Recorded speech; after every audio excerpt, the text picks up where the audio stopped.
चला महाराष्ट्राचे जगद्गुरू तुकोबारायांचा जीवनकाळ व्हिडिओच्या माध्यमातून बघूयात। संत तुकाराम महाराजांचा जन्म 1608 मध्ये पुणे जिल्ह्यातील देवगावात आई कणकाईच्या पोटी झाला।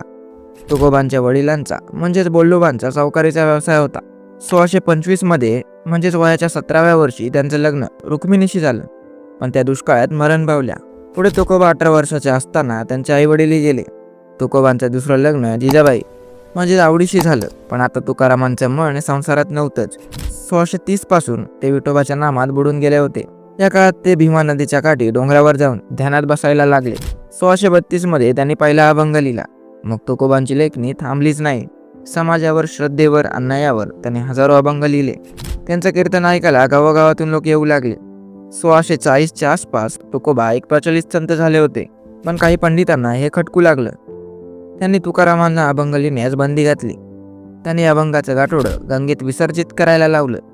तुकोबांनी ते गाठोडं इंद्रायणीत टाकलं, पण असं म्हटलं जातं की ते गाठोडं पाण्यावर तरंगत परत आलं। 1640 ते 1650च्या दरम्यान रामेश्वर भक्त जे तुकारामांचे विरोधक होते, त्यांनी नंतर तुकारामांचे विचार समजून घेतले आणि त्यांचे शिष्य बनले। त्यामुळे तुकाराम महाराजांचा प्रभाव आणखीनच वाढला।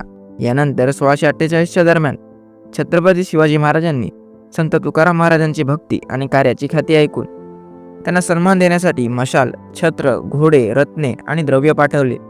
त्यांनी तुकारामांना राजदरबारात येण्याचे निमंत्रण सुद्धा दिले।